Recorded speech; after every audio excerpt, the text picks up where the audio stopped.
आज हम लोग एक इम्पॉर्टेंट टॉपिक के बारे में स्टडी करेंगे,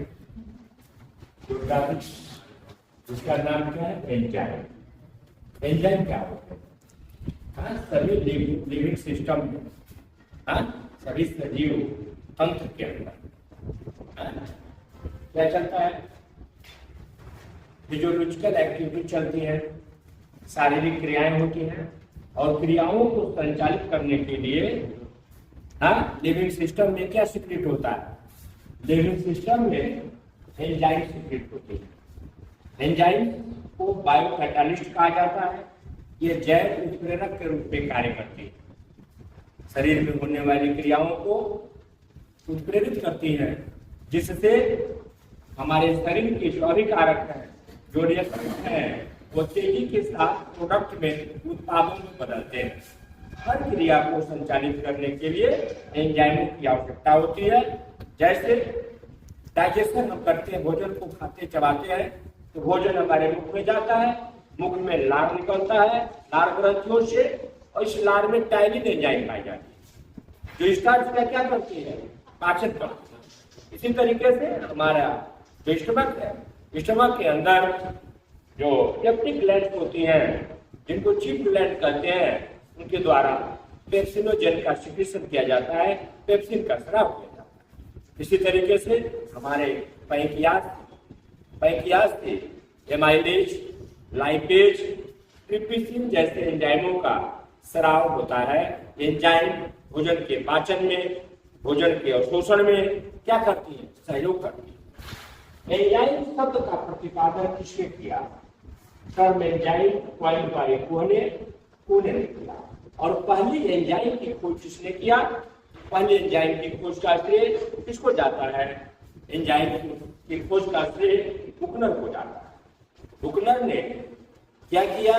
ईस्ट के कोशिकाओं से जाइमेट नामक एंजाइम को अलग किया। इस खोज के लिए बुकनर को एंजाइम के क्षेत्र में पहला नोबेल पुरस्कार दिया। इसके बाद एंजाइम के क्षेत्र में दूसरा नोबेल पुरस्कार सुन्नर को दिया गया। सुन्नर ने लोबिया के बीजों से यूरिएज नामक एंजाइम को क्या किया? अलग किया। एंजाइम के दो खंड होते हैं, दो सेगमेंट होते हैं, तो एंजाइम दो पार्ट से मिलकर बना होता है। एंजाइम का जो सबसे महत्वपूर्ण पार्ट होता है, उसको हम एपो एंजाइम कहते हैं। एपो एंजाइम किसका बना होता है?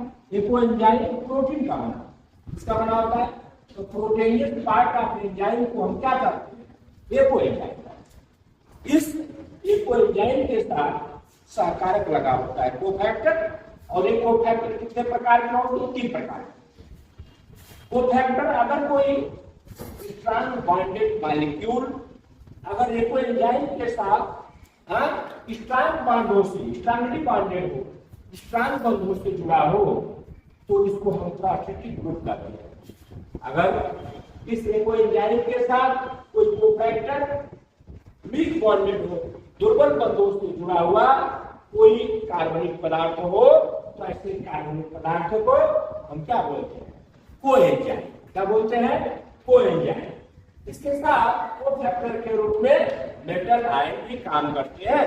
मेटल आयन में जिंक, मैग्नीशियम, कॉपर और आयरन, ये कोफैक्टर के रूप में, मेटल आयन के रूप में एंजाइमों की सक्रियता के लिए जरूरी है। जैसे हमारी आरबीसी है, रेड ब्लड कॉर्पसेल्स, जो क्या करती है? जो ऑक्सीजन को कैरी करती है। इस आरबीसी के ऊपर एक एंजाइम पाई जाती है, जिसका नाम कार्बोनिक एनहाइड्रेज है। क्या नाम है? इस कार्बोनिक एनहाइड्रेज को सक्रिय करने के लिए किस मेटल की आवश्यकता होती है? जिंक की आवश्यकता। किसकी आवश्यकता होती है? साइटोक्रोम के लिए आयरन की आवश्यकता होती है। किसकी आवश्यकता होती है? और ग्लाइकोलिसिस जो प्रोसेस है, उसको उसमें प्रयुक्त होने वाली एंजाइमों के लिए कौन सा मेटल आयन आवश्यक होता है? मैग्नीशियम। अब देखिए एंजाइम हमारे बॉडी में कैसे रिएक्शन करती है, ठीक है? एंजाइम क्या करती है? एंजाइम देखिए, एंजाइम प्लस सबस्ट्रेट, एंजाइम किसी सबस्ट्रेट के साथ, किसी क्रियाधार के साथ जुड़ जाती है, और दोनों मिलकर क्या बनाते हैं? एंजाइम सबस्ट्रेट कॉम्प्लेक्स, और ये एंजाइम सबस्ट्रेट कॉम्प्लेक्स क्या कर जाता है, एंजाइम और प्रोडक्ट में बदल जाता है, एंजाइम प्रोडक्ट कॉम्प्लेक्स बनाता है, और ये एंजाइम प्रोडक्ट कॉम्प्लेक्स क्या कर जाता है, शीघ्र ही टूट जाता है, किसमें, एंजाइम और प्रोडक्ट में। इस तरह से एंजाइम किसी भी रिएक्शन को परफॉर्म करके जिस रूप में भाग लेती है उसी रूप में निकल जाती है, एंजाइम की मात्रा में कोई परिवर्तन नहीं आता है, ठीक है। इसीलिए एंजाइम को क्या कहते हैं, बायो कैटालिस्ट कहते हैं, जैव उत्प्रेरक कहते हैं। एंजाइम क्रियाविधि को एक्सप्लेन करने के लिए दो तरह के मॉडल दिए गए हैं वैज्ञानिकों द्वारा। फर्स्ट जो मॉडल दिया गया, दैट मॉडल इज कॉल्ड लाके hypothesis, and this hypothesis given by Emil Fischer 1894।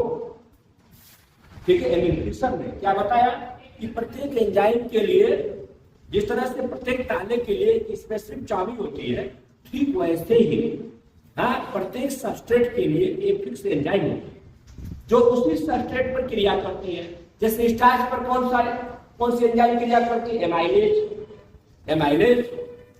Sucrose पर कौन सी एंजाइम क्रिया करती है, सुक्रेज।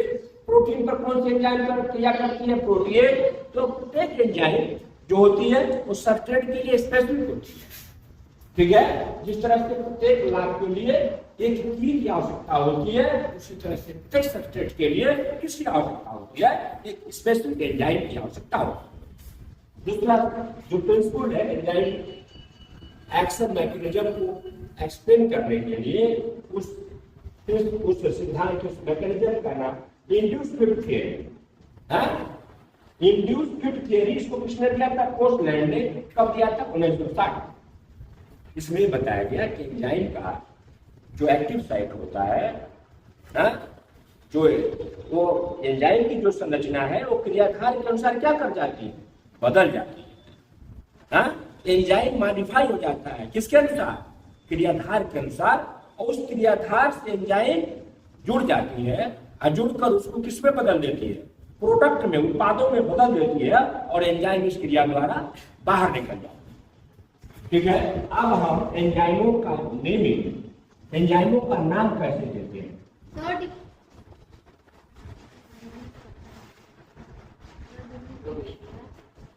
एंजाइम, अधिकतर एंजाइमों का नाम सबस्ट्रेट के नाम के अंत में एज सफिक्स लगाकर एंजाइमों का हम क्या करते हैं, नामकरण कर देते हैं। जैसे जो एंजाइम माल्टोज प्रक्रिया करती है, तो माल्ट में जब एज जोड़ते हैं तो क्या बन जाता है, माल्टोज। तो माल्टेज किस पर एक्शन करती है, माल्टोज पर। लिपिड पर कौन एक्शन करती है, लाइपेज। स्टार्च पर कौन एक्शन करती है, माइलेज। लैक्टोज पर कौन एक्शन करती है, लैक्टेज। कार्बोहाइड्रेट पर कौन एक्शन करती है, कार्बोहाइड्रेट। और प्रोटीन पर कौन एक्शन करती है, प्रोटीएज। कौन एक्शन करती है, प्रोटीएज। उस एंजाइम जो जहां से प्राप्त होते हैं उनके नाम पर हम उनका नामकरण कर देते हैं। क्या कर देते हैं, उनका नामकरण कर देते हैं। जैसे पपाया, पपीते से निकलने वाले एंजाइम को क्या करते हैं, पेपेन कहते हैं।